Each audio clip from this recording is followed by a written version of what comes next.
नमस्कार, भारत टीवी पर आपका बहुत स्वागत है। ये आवाज लगातार आप कहीं सड़क, गांव, गली, शहर से सुन रहे थे, लेकिन ये आवाज आज एक बड़े शो में आपको सुनाई पड़ेगी। और हमारे बीच में भारत टीवी कॉन्क्लेव का आयोजन हुआ है।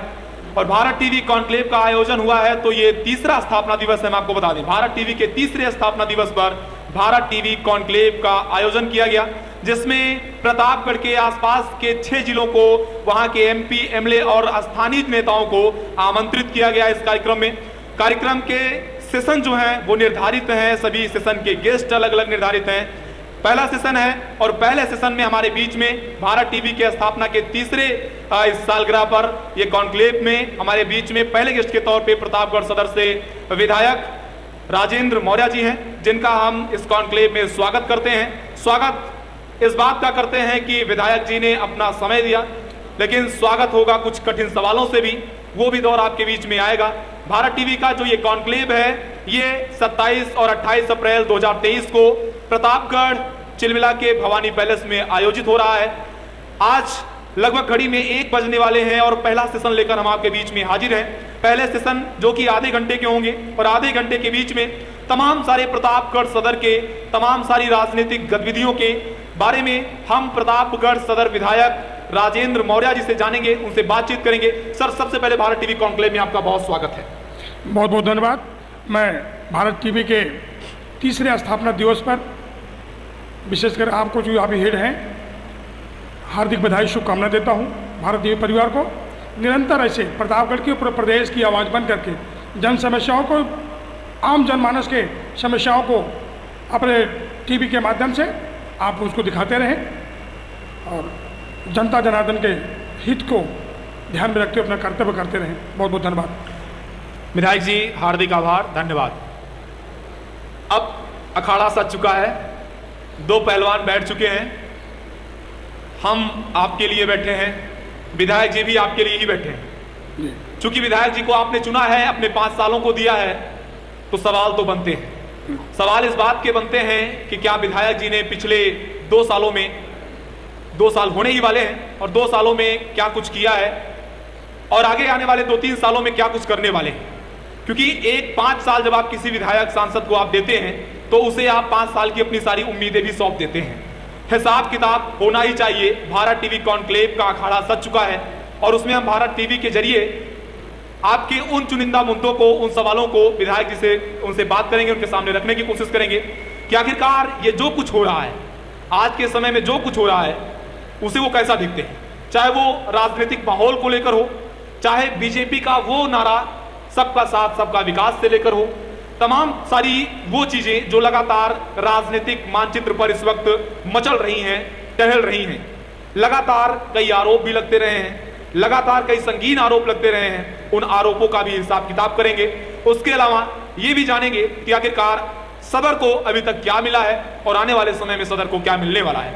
विधायक जी, पहला सवाल, शुरुआत सवाल जवाब के दौर से होती है, तो पहला सवाल, आप विधायक बनते हैं 2022 के चुनाव में, उसके पहले आप एक व्यवसायी हुआ करते थे। कैसे अचानक राजनीतिक सफर का मूड आपका बना कि हम टिकट पा जाएं और राजनीति करना शुरू करें, और हम चुनाव भी पहली बार आप जीत गए, पहली बार में भारतीय जनता पार्टी ने आपको टिकट दिया और पहली बार में आप विधायक बन गए, तो क्या कहना चाहते हैं? निश्चित रूप से मैं आपका स्वागत करता हूं और मैं भारतीय जनता पार्टी और को हृदय से उनको धन्यवाद देना चाहता हूं जी कि एक कार्यकर्ता को, जी, स्वयं का संघ का स्वयंसेवक जी, और साथ ही भारतीय जनता पार्टी का एक कार्यकर्ता को पार्टी ने विधानसभा के लिए अपना प्रत्याशी घोषित किया। हमारे जिले के कार्यकर्ताओं ने हाथों हाथ लेते हुए बिल्कुल तन मन धन से लग करके जनता जनार्दन के बीच में जाकर के उनसे जनादेश लिए और भारी मतों के साथ हमारे विधानसभा के सम्मानित नागरिकों ने हमें चुन करके सदन में भेजा है। अपने सुख दुख के लिए, अपने विकास के लिए जो संकल्प के साथ उन्होंने भेजा, मैं वो भी संकल्पित हूँ अपने सदर विधानसभा के विकास के लिए। जो हमारा प्रमुख है, जो संसाधन है, शिक्षा और स्वास्थ्य, तो हमारे एजेंडे हैं। मैं आदरणीय प्रधानमंत्री जी और आदरणीय मुख्यमंत्री जी को हृदय से आभार व्यक्त करता हूँ। ऐसे हमको शीर्ष नेतृत्व मिले हैं, जिनको सोच मिली है, जो अभी आपने कहा सबका साथ सबका विश्वास, सबका विकास, सबका प्रयास, उसी में सब मूल मंत्र निहित है। उस भाव के साथ व्यावसायिक होने के साथ साथ मैं पार्टी का कार्यकर्ता भी था। कार्यकर्ता के रूप में सेवा करने की भाव जरूर थी, स्वयंसेवक के रूप में, पार्टी के कार्यकर्ता के रूप में। और उस संकल्प के साथ में व्यवसाय भी किया था, तो पूरे तन मन के साथ किया था। सुबह अपनी दुकान को खोलता था तो 12 बजे स्नान करने जाता था, पूरा समय मैं व्यवसाय में देता था। आज भी वही समय हमारा है। मैं सुबह उठता हूँ, पेपर पढ़ता हूँ, पेपर पढ़ने के बाद जनता जनार्दन की समस्याओं को सुनने के लिए अपने कार्यालय में बैठता हूँ। पेपर पढ़ते वक्त भी मैं अपने प्रतिष्ठान पर अपने कमरे में बैठता हूँ, चैम्बर में बैठता हूँ, समस्या वहाँ सुनता भी रहता हूँ। तो जिस संकल्प और दृढ़ प्रतिज्ञ हो करके मैं जनता जनार्दन की सेवा करने के लिए उपस्थित हूँ, उसमें निसंकोच कहीं भी किसी भी प्रकार से आप मुझे विचलित होते हुए नहीं पाएंगे। ये हमारा पूरा नहीं। ये बताइए आप कह रहे हैं कि विचलित होते नहीं पाएंगे। अचानक एक कार्यकर्ता, एक व्यवसायी और उसके बाद पार्टी का टिकट पा जाना, क्योंकि बहुत से कार्यकर्ता ज़मीन पर काम करते करते उनकी उम्र खप जाती है, टिकट नहीं मिल पाते। ऐसा कौन सा चुंबक आपने डाला था कि टिकट आपको पार्टी का मिला? ये निश्चित भारतीय जनता पार्टी में ही संभव है। कार्यकर्ताओं की पार्टी है, किसी एक जाति और किसी की बपौती नहीं है। यहाँ कार्यकर्ता ही सब कुछ है। चाहे वो प्रधानमंत्री बन सकता है कार्यकर्ता से, वो मुख्यमंत्री बन सकता है। और एक सेवा की भावना होना चाहिए। मैं इसके पूर्व में पार्टी का बूथ अध्यक्ष था, वार्ड अध्यक्ष था और चिलबिला वार्ड से ही सभासद भी था। नगर पालिका में हमने सेवा की जो है भाव शुरुआत किया था। मन में इच्छा थी कि सेवा को पार्टी मौका देगी, तो निश्चित जिस लायक मुझे समझेगी पार्टी ने मौका दिया। और जनता ने, मैं उससे उद्धार करता हूँ, जनता ने मुझे मौका दिया। पार्टी के निर्णय को जनता ने हाथों हाथ लेते हुए सदन तक पहुँचाया है। जो हमारा कर्तव्य है, आप लोगों के मार्गदर्शन में कहीं भी कोई हमारा रास्ते हमारे बदले तो उसको आप एक कैमरे के साथ देखते रहें कि मैं कोई गलत निर्णय न कर पाऊँ। मैं आपका बहुत स्वागत करता हूँ, आपके निर्देशन में काम करना चाहता हूँ। एक विधायक की बड़ी जिम्मेदारियां होती हैं। आपकी दिनचर्या में एक परिवर्तन हुआ होगा जब आप विधायक हुए होंगे। मीटिंगों का दौर चलता है, जनता का जनसभा चलती है, उसके अलावा जनता के बहुत सारे मुद्दे होते हैं, पब्लिक डोमेन में जाना होता है। तो कैसे इन चुनौतियों से आप कैसे निजात पाते हैं, क्योंकि एक बड़े चैलेंज सामने होते हैं। और ख़ास तौर पे जब एक आम आदमी से एक विधायक कोई बन जाए, बेशक आप बिजनेसमैन थे, आप अच्छा बिजनेस कर रहे थे, लेकिन आप अचानक जब पॉलिटिकल लीडर बनते हैं और आप एक निर्वाचित विधायक बन जाते हैं तो आपकी जिम्मेदारियां समाज के प्रति बढ़ जाती हैं। और वो जिम्मेदारियां जब बढ़ जाती हैं तो कहीं ना कहीं अपनी दिनचर्या को मैनेज करने में भी काफ़ी आपको प्रॉब्लम आती है। तो कैसे कैसे इसको आपने एक्सेप्ट किया? वो निश्चित चुनौती है। सही बात है कि एक व्यवसायी जो अपने व्यवसाय के प्रति समर्पित था, अब जनता जनार्दन के प्रति समर्पित है, तो उसी भाव से उसको तालमेल बैठा लेते हैं। जो हम लोगों को प्रबोधन में मिला था कि आपको जो है दैनिक समाचार पत्र और टीवी देख करके अपनी ज़िले में क्या हो रहा है, प्रदेश में क्या हो रहा है, देश में क्या हो रहा है, उससे रूबरू होते रहें, समस्याओं को आप आत्मसात होते रहें। और जनता जो हमारे क्षेत्र की जनता आती है, उनसे जब मिलेंगे आप, उनकी समस्याओं को सुनकर निराकरण करने के लिए आप प्रयास करेंगे तो निश्चित अनुभव होता जाएगा। कोई पेट से सीख के नहीं आता है। आपके बीच में रह करके, जनता के बीच में रह के उनकी समस्याओं को सुनते हुए अधिकारियों द्वारा उसका निराकरण करते हुए हम लोग सीखते हैं, उसका प्रयास करते हैं। एक चीज़ अभी कुछ दिन पहले सोशल मीडिया पे वायरल हो रही थी, आपकी रसमलाई को लेकर बहुत चर्चा रहती है। आप रसमलाई की दुकान चलाते हैं और चर्चा थी कि रसमलाई की क्वालिटी कुछ डैमेज हो रही है, ऐसा कुछ सोशल मीडिया पे चल रहा। तो क्या कहना चाहेंगे, मतलब व्यवसाय छोड़ा आपने और क्वालिटी गिरने लगी, मतलब क्या कुछ ऐसा है क्या? नहीं, ऐसा स्वप्न में भी नहीं हो सकता। ये हमारे पूज्य पिताजी की कर्म का फल है।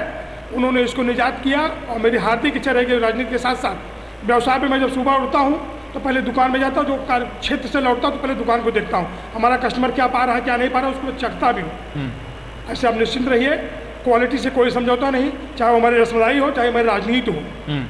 समय समय पे बिल्कुल हमारा ध्यान रहेगा, व्यवसाय भी हमारा रहेगा। मैं अपने मुखिया, अपने मार्गदर्शक आदरणीय मुख्यमंत्री जी का हृदय से आभारी हूँ कि वो जब भी मैं उनसे मुलाकात करता हूँ मेरी रसमलाई की चर्चा जरूर करते हैं, कैसे व्यवसाय कैसे चल रहा है, चिंता करते हैं। तो ऐसे मुखिया पाकर मैं अपने आप को गर्वित और गौरवान्वित महसूस करता हूँ। जैसे जिस घर का मुखिया ऐसा होगा, सोचिए हमारा प्रदेश कैसा होगा।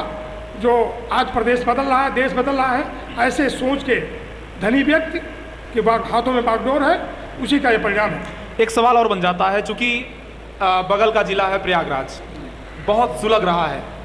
पिछले कुछ दिनों से देखिए वहाँ पर एनकाउंटर हो रहे हैं, बुलडोजर चल रही है, और अगर आप बात करेंगे उससे बढ़कर तो पुलिस कस्टडी में हत्याएं हो रही हैं। माफिया कह लें, 5 बार का विधायक कह लें, सांसद कह लें, जो भी कह लें, अतीक अहमद और दोनों भाइयों का, अशरफ का, दोनों का मर्डर पुलिस कस्टडी में होता है। बगल का जिला है और प्रतापगढ़ से आप विधायक हैं, ऊपर जब लखनऊ जाते हैं तो कभी इस पर चर्चा नहीं होती कि कहीं एंगल सेट तो नहीं है पहले से? नहीं, ठीक है, दुर्भाग्यपूर्ण घटना हुई। उमेश पाल की हत्या भी बहुत दुर्भाग्यपूर्ण घटना थी। इसके पहले राजू पाल की हत्या भी बहुत ही दुर्भाग्यपूर्ण घटना रही। ये शासन के लिए चुनौती है, प्रशासन के लिए चुनौती है, मैं इसको मानता हूँ। नहीं, राजू पाल की हत्या हुई तो कहीं उसके बदले में अतीक और अशरफ की हत्या तो नहीं हो गई? नहीं, इसे मैं मानता हूँ ये विपक्षियों द्वारा साजिश है सरकार को बदनाम करने के लिए। जैसा भी इंगलाव मीडिया के माध्यम से उसे मिल रहा है, सूत्र से मिल रहा है, सरकार उसमें पूरी टीम लगी हुई है, उस प्रकरण की जांच हो रही है। दूध का दूध, पानी का पानी हो जाए, कुछ ही दिनों में हो जाएगा। ये बताइए कि मतलब आपने एसआईटी गठित करवा दिया आपकी सरकार ने, उसके अलावा जो है एक मजिस्ट्रेटियल एसआईटी भी, जुडिशरी जांच के लिए भी आपने आदेश दिए हैं। लगातार टीमें इन्वेस्टिगेशन कर रही हैं मामले की। शाइस्ता परवीन को आप लोग ढूंढ नहीं पा रहे, आपकी पुलिस शाइस्ता परवीन को ढूंढ नहीं पा रही। अतीक को, अशरफ को पुलिस सुरक्षा में बचा नहीं पाती है। शाइस्ता परवीन फरार है, उनको पकड़ नहीं पाती है। गुड्डू मुस्लिम फरार है, उनको पकड़ नहीं पाती है। ये यूपी पुलिस का इसमें माजरा क्या चल रहा है सर? हमें लगता है कि बहुत जल्द ही इस घटना का पता हो जाएगा, सामने मुलजिम आ जाएंगे, बहुत दिन तक छुप नहीं सकते। उत्तर प्रदेश की पुलिस बहुत सक्षम और सशक्त है, और हमारे मुखिया उसके लिए दृढ़ संकल्पबद्ध है। बहुत ही शीघ्र इस घटना का होगा, वो भी जो मुलजिम भगे हुए हैं निश्चित रूप से। एक चीज़ ये बताइए, आप जहाँ घर है आपका, वहीं घर से थोड़ी दूरी पर आंवला की हब जो माना जाता है, गोंडे सुनाए, ये इलाका पड़ता है जी। 1 डिस्ट्रिक्ट 1 प्रोडक्ट में आंवले का चयन प्रतापगढ़ के लिए किया गया। इस दौरान क्या आने वाले समय में एक ड्रीम प्रोजेक्ट आंवला, जो व्यापारी हैं, जो किसान हैं, जो उद्यमी हैं, आंवला क्योंकि लगातार बहुत ही बड़े क्राइसिस के दौर से गुजर रहा है, बहुत ही दाम की बात कर लें, उसके रेट की बात कर लें, या उसको जो उत्पादन करते हैं उनके प्रोत्साहन की बात कर लें, कई बड़े कठिन दौर से आंवला का व्यवसाय गुजर रहा है। तो मतलब आंवले का व्यवसाय, आप सदर विधायक हैं, सदर में ही आंवले का हब है, और प्रतापगढ़ 1 डिस्ट्रिक्ट 1 प्रोडक्ट में आंवला अगर चयनित किया गया है, तो आंवले के व्यवसाय को लेकर पिछले 1.5-2 सालों में आपने क्या किया है और आगे आने वाले समय में आप क्या करने वाले हैं? आदरणीय शिवशंकर जी, संयोग कह लीजिए, जब आंवले की मैं पैदा भी नहीं हुआ था, उससे पहले हमारे पिताजी अपने हाथ से उसके आंवले को गोदते थे और बनाते थे। मुरब्बा जिसे कहते हैं, हरिया में बन के रखा जाता था। बहुत पहले की बात है, लगभग 40-50 साल पहले की बात जी। तो मैं उससे बहुत संवेदनशील हूँ। आदरणीय मुख्यमंत्री जी भी बहुत इससे चिंतित हैं। 1 डिस्ट्रिक्ट 1 प्रोडक्ट के तहत इसके लिए सरकार ने बहुत सारी योजनाएं आपके ज़िले में लागू किया है। जो भी हमारे उद्यमी हैं उसका लाभ ले रहे हैं। जहाँ तक सरकारी उद्यम स्थापित करने का है, उस पर भी सरकार सोच रही है। ट्रेनिंग सेंटर CFC खुले हुए हैं, CFC और खुले, ऐसा हमारा मानना है। चाहे ATL में खुले, जो अभी यूपी सीडा को हस्तांतरित हो गया है, बहुत ही जल्द वहाँ पे बड़ी फैक्ट्री उद्योग स्थापित होंगे। ये हमारे सदर विधानसभा के लिए, हमारे जनपद के लिए गौरव का विषय है। जहाँ तक मुख्यमंत्री जी की बात है, मैं उनसे कई बार मिला, वो चिंतित हैं, आंवला के प्रति विशेष रूप से चिंतित है। माननीय जल शक्ति मंत्री महेंद्र सिंह जी के यहाँ हमारी उनसे बातचीत हुई, तो उनके आवास में भी बात हुई थी। तो वो चिंतित है, उसके लिए जो भी सुविधाएं होगी वो देने के लिए तत्पर है। और रही बात आंवले के किसानों की, निश्चित रूप से आप सही कह रहे हैं कि 2-3 वर्षों से आंवले की उपज ना आने के कारण कुछ तेजी आई थी, और बड़ी बड़ी कंपनियां जो यहाँ से माल खरीद के ले जाती हैं, जा रहा है, उचित मूल्य किसानों को मिला। लेकिन 3-4 साल पहले ये सही है कि उनका हमारे किसानों को उपज का जो दाम सही नहीं मिला था। मैं भी दुखी हूँ। मेरे स्वयं के आंवले की बागान पिताजी द्वारा स्थापित रोपित आज भी हैं, और जो पुराने पेड़ थे वो कट गए हैं। नए पेड़ों को, जो 40 साल 50 साल के पेड़ हो जाते हैं, वृद्ध हो जाते हैं, बहुत बड़े हो जाते हैं, फल कम देते हैं, तो उनका जो कटा करके नया रोपण की चल रहा है प्रक्रिया। और आप निश्चित विश्वास रखिए, आंवले का उचित मूल्य मिल रहा है, और अच्छा मिले, हमारे प्रोडक्ट को पूरा देश खाए, ये हमारी कामना है। ये बताइए कि एक सवाल बहुत महत्वपूर्ण है, चूँकि जब आप विधायक बने उसके बाद से काफ़ी राजनीतिक समीकरण चेंज हुए हैं जी। समाजवादी पार्टी कहती है कि सड़कों पर खुला सांड घूम रहे हैं, कई बार तो वो और तरह तरह का ट्वीट करते रहते हैं, आप देखते ही रहते हैं। जनता जो है परेशान है। प्रयागराज हाईवे पर ही आपका घर है, प्रयागराज इलाहाबाद और ये अयोध्या का जो राजमार्ग है इसी पर आपका घर है जी। तो क्या ये छुट्टा सांडों की जो समस्या सरकार ने पैदा कर दी है, ऐसा विपक्ष के नेता आरोप लगाते हैं। किसानों की फसलें बर्बाद हो रही हैं, उसके अलावा जो है सड़कों पर लोग एक्सीडेंट का शिकार हो रहे हैं। इसको लेकर आप क्या सरकार ने स्ट्रेटेजी बनाई? क्योंकि आपने थानों को जिम्मेदारी दे दी कि आप पुलिस वाले थानों में गौशालाएं खोलें, आपने बहुत सारी गौशालाएं खुलवा दी, लेकिन वो गौशालाएं जर्जर अवस्था में हैं। खाने के लिए वहाँ पर पशुओं के चारा नहीं है, वहाँ पर कोई अधिकारी जाता नहीं है, सिस्टमेटिक जाँच नहीं होती है। अव्यवस्थाओं का अंबार जो गौशालाओं पर दिखता है, कभी कभी आप मीडिया के जरिए देखते भी होंगे।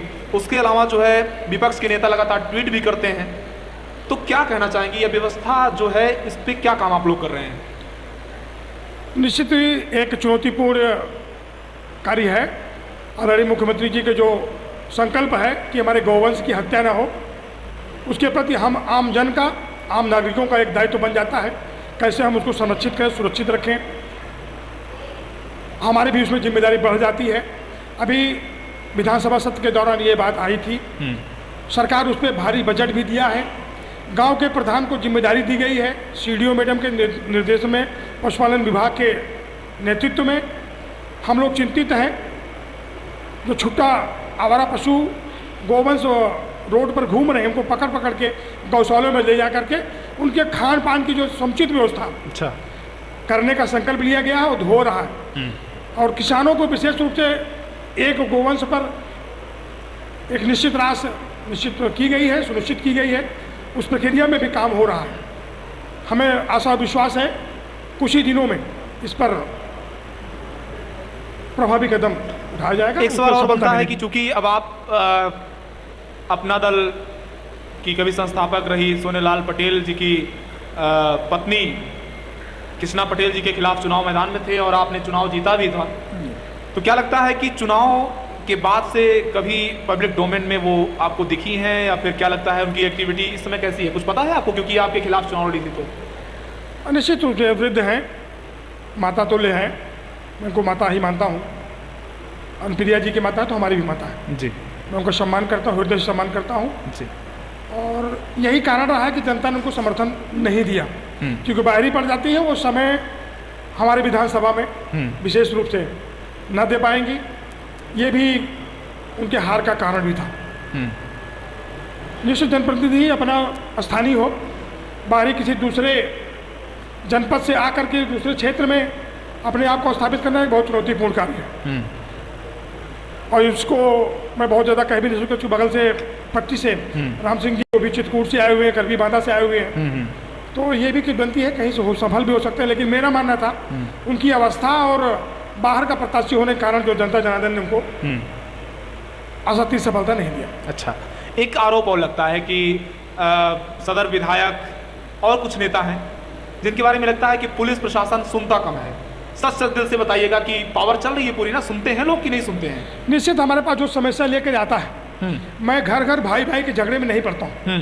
उनको बैठा के अपने मंडल के जो हमारे अध्यक्ष हैं, महामंत्री हैं, उनको बैठा के समझाता हूँ। उसके बाद नहीं मानते तो मैं अपने थाना अध्यक्ष को सूचित करता हूँ कि इनकी समस्या को सुनकर के निराकरण दीजिए। निश्चित हमारे एसएसपी हमारे बहुत ही तेज तरार एसपी उनके निर्देशन में हमारे पूरे विधानसभा में और पूरे जिले में अपराधों पर और थानों पर वो स्वयं बैठ के जन सुनवाई करते हैं। हम अपने कार्यालयों बैठ के जो सुनवाई करते हैं, जो भी कहते हैं, निर्देशित करते हैं, उससे अच्छा पालन होता है। मैं उससे संतुष्ट हूँ, हमें कोई दुख नहीं है। ये बताइए कि निकाय चुनाव चल रहा है, निकाय चुनाव पूरे उत्तर प्रदेश में चल रहे हैं और 2 चरणों में मतदान होने हैं।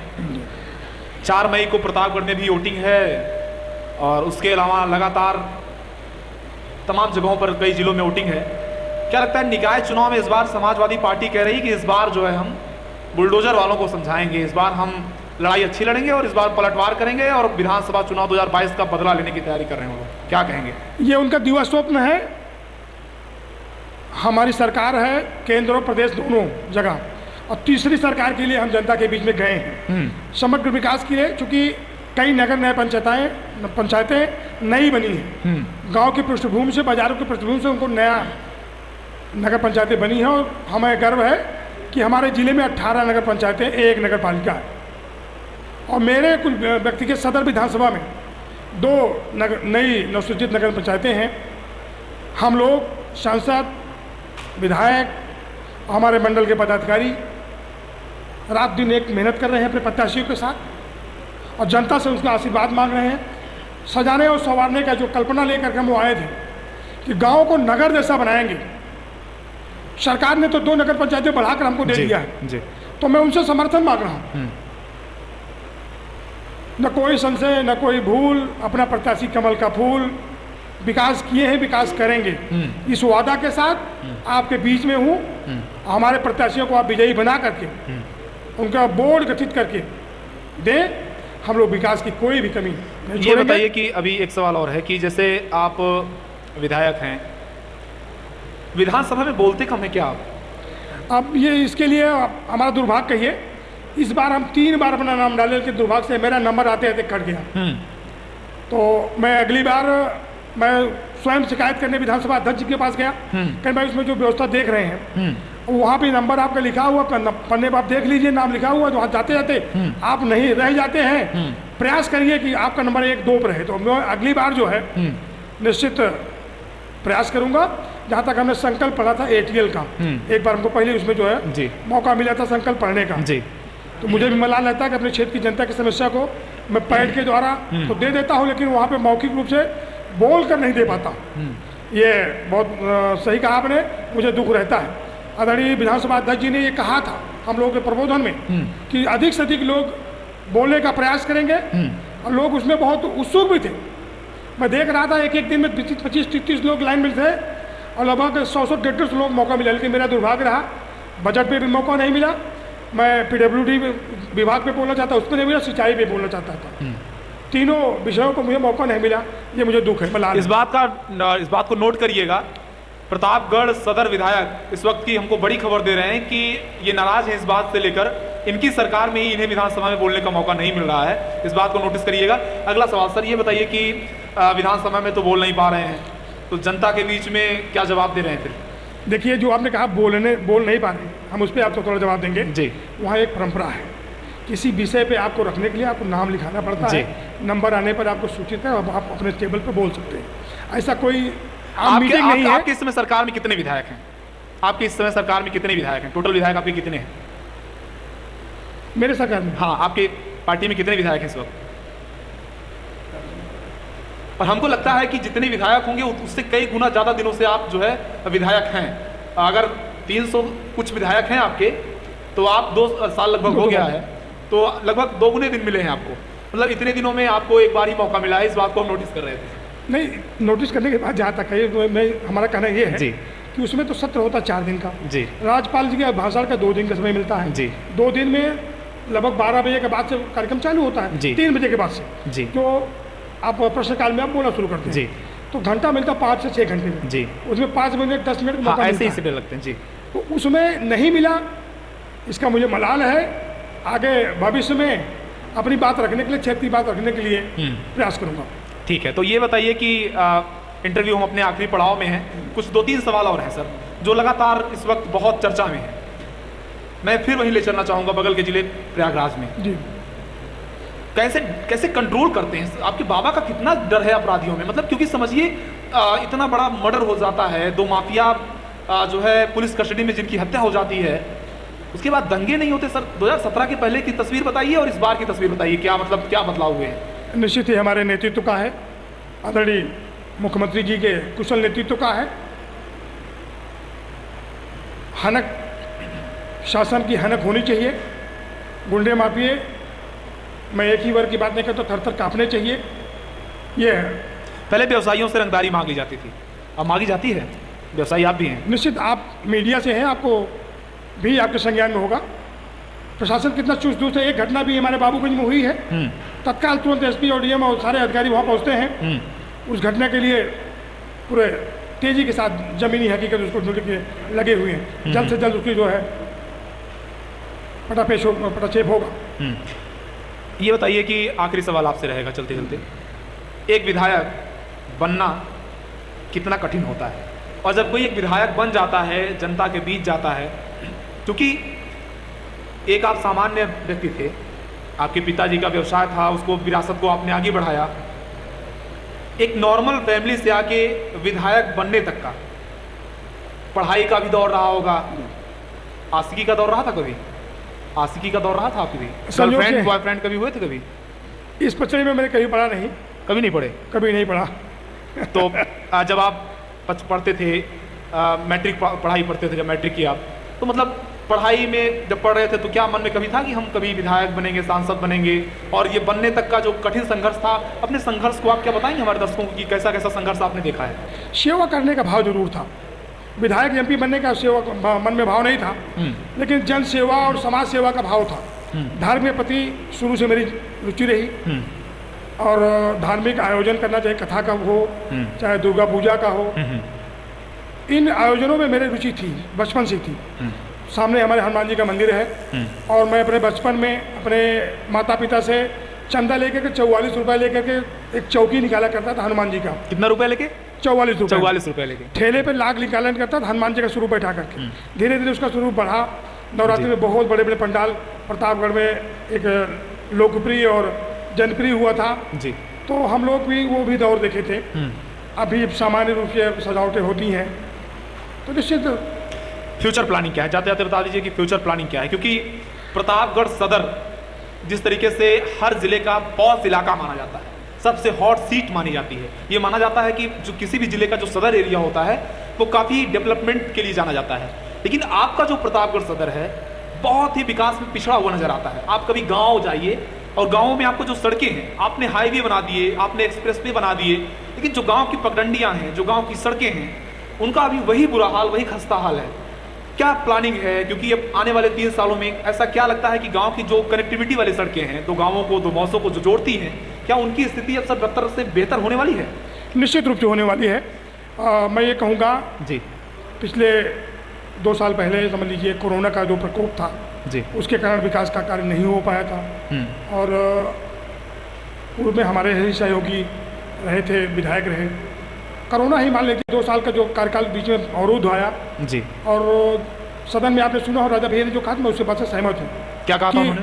उन्होंने कहा था कि मेरा भी मानना है कि जो हमारे गांव की सड़कें हैं उस पर ओवरलोड सड़कें, जो ट्रकें जो बोले जो मानक के विपरीत हैं, जो 40 टन 50 टन की सड़कें लोड की वाहन जो ड्राइवर अपने गाँव चले जाते हैं लेकर के, वो तोड़ते रौते चले जाते हैं।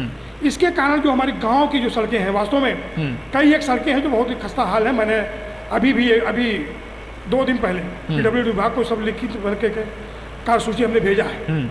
पिछली कार्यसूची में कुछ सड़कें सम्मिलित हुई हैं, इसमें अधिक से अधिक सड़कें सम्मिलित हो करके जो हमारे गड्ढा युक्त सड़कें उसको मैं दुरुस्त कराने के लिए शासन से, मैंने PWD मिनिस्टर से, मैंने मुख्यमंत्री जी से मिल करके निश्चित उसको दूर कराऊंगा।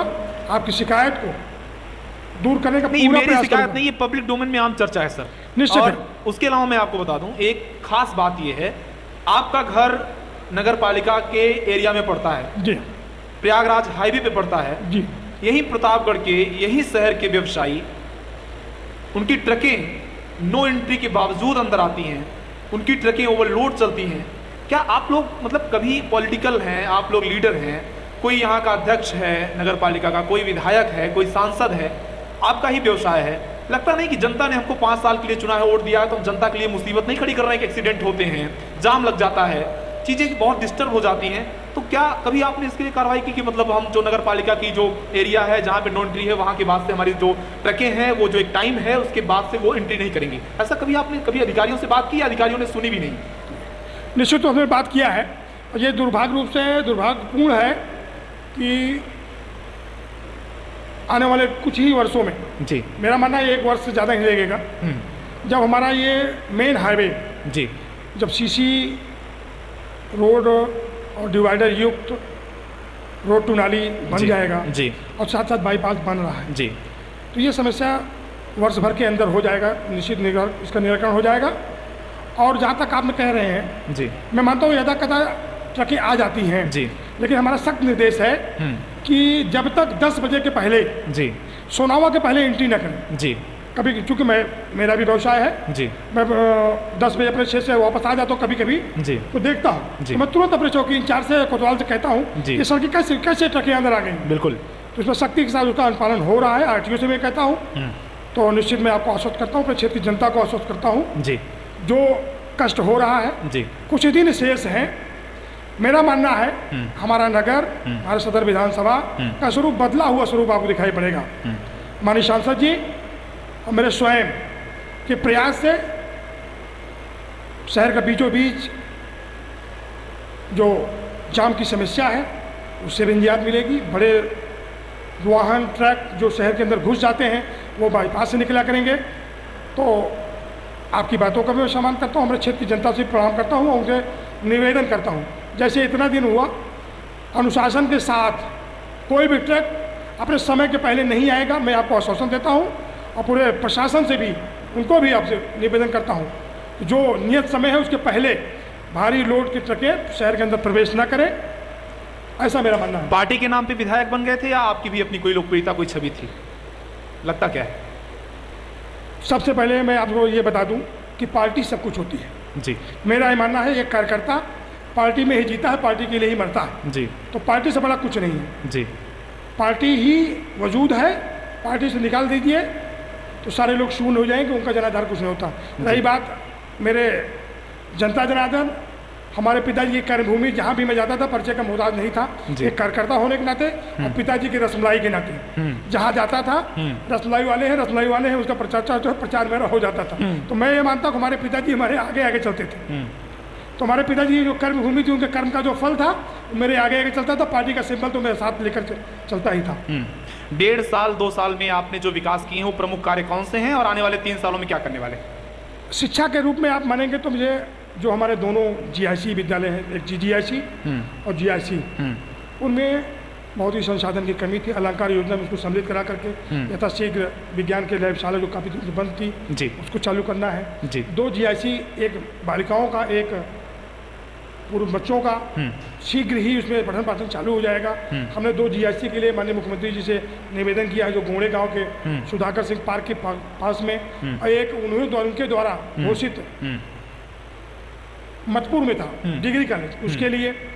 और रही बात अस्पताल में कोड़ौरवाड़ा नगर पंचायत है, हाईवे पे स्थित है जी, उसमें 100 बेड का अस्पताल के लिए जी, और सुखपाल नगर में 100 जी। बेड के अस्पताल के लिए जी, हमने सरकार से प्रयास किया है। माननीय उप मुख्यमंत्री ब्रजेश पाठक जी ने हमको आश्वासन भी दिए हैं यथाशीघ्र उस पर काम शुरू हो जाएगा। नया सीमो ऑफिस भी बनने वाला है जी। विद्यालय की। जहाँ तक हमारी प्राइमरी शिक्षा की बात, मैं भी प्राइमरी का छात्र रहा हूँ, बच्चा रहा हूँ।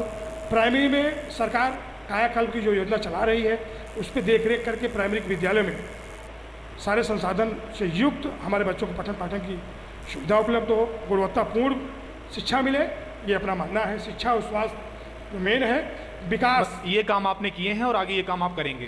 पर्यटन के क्षेत्र में माँ बेला देवी में मुख्यमंत्री जी से मिला था जी। उनसे मैंने निवेदन किया था कि माँ बेला देवी पे आपकी कृपा होनी चाहिए। जी। तो उन्होंने तुरंत माँ जवाब बेला दिया। देवी पे आपकी कृपा होनी चाहिए। मैंने ये शब्द कहा जी। था। मुख्यमंत्री जी ने तुरंत पलट के जवाब दिया जी। उनकी कृपा मुझ पर होनी चाहिए। मैंने कहा महाराज जी चूंकि आप मुख्यमंत्री हैं, जी। आपके आदेश से ही वहाँ पे निधि धन अवमुक्त होगा, तो वो हंस के कहना ठीक है इसके लिए करूँगा। उन्होंने पहली किस्त अवमुक्त कर दी है, इसके लिए मैं उनके हृदय से आभार व्यक्त करता हूँ। और अपने नगर वासियों के लिए चिलबिला हमारा जो वन पार्क है, साईं दादा की कुटी है, मेरा मानना है मैं भी बचपन वहाँ जाके खेलने कूदने के लिए, शरीर के व्यायाम के लिए मैं कौन सा खेल सबसे ज्यादा खेलते थे विधायक जी, थोड़ा सा बताते चलिए। देखिए खेल में तो क्रिकेट खेला करता था और स्प्लिट में गोला फेंका करता था बचपन में स्कूलों में। हाँ, गोला फेंकने हमारे तो पिताजी जब आप फेंकते जाते थे, थे मैं वहाँ भी। तो क्या आता था आपके मन में? तो जिम करने के लिए मतलब व्यायाम करता था, दौड़ता था जी। तो आज भी मेरे मन में भाव है कि उस पार्क को, वहाँ पे पार्क उजड़ चुका है। वन मंत्री जी से, माननीय सक्सेना जी से और माननीय मुख्यमंत्री से हमारा निवेदन यही था कि भाई इको पार्क वहाँ पे एक शहर को, जैसे शहीद उद्यान मिला है, छोटे छोटे पार्क है, तो एक बड़ा पार्क का स्वरूप हम अपने नगरवासियों को, क्षेत्रवासियों को दे सके। यही हमारी कामना है कि वन विभाग को सुंदर सजा करके बच्चों के लिए, परिवार के लिए वहाँ एक इको पार्क हो, ये कामना है। सर ये बताइए कि शहर का पानी बहुत खारा है, कब ये मीठा होगा? क्योंकि आप लोग तो आरओ लगा लेते हैं, लेकिन जो आम आदमी है वो आरओ नहीं लगा सकता। निश्चित रूप से कुछ भागों में तो बहुत ही दुखदायी है और सरकार आपकी इस बातों पर चिंतित है, पूरे देश में नल द्वारा जल देने की उनकी जो योजना है उसमें बहुत तेज़ी से काम हो रहा है। और मेरा मानना है कि बहुत ही जल्द जिस दिशा में आप बता रहे हैं खारे पानी से, वहाँ मान लीजिए हैंडपम्प दे दिए तो उसमें भी खारा पानी आता है। अब हैंडपम्प सरकार ने बंद कर दिया है और टंकी निर्मित करके नल द्वारा जल शुद्ध RO और शुद्ध मीठा पानी की चिंता तो सरकार की है पूरे देश के लिए। तो मेरा क्षेत्र भी इसके लाभान्वित होगा, ऐसा मेरा मानना है। तो चलिए सर, ये सेशन हम यही समाप्त करते हैं। बहुत फिर अगले साल हम इसी कॉन्क्लेव में आपसे मुलाकात करेंगे। तो हमारे साथ ये थे प्रतापगढ़ सदर से विधायक राजेंद्र मौर्य जी, जो कि लगातार तमाम उन सुरक्षित मुद्दों पर अपनी राय, अपनी बात भारत टीवी के 3रे स्थापना दिवस पर आयोजित भारत टीवी कॉन्क्लेव में रख रहे थे। अपना आपने वक्त दिया, इसके लिए भारत टीवी टीम आपका बहुत बहुत धन्यवाद करती है।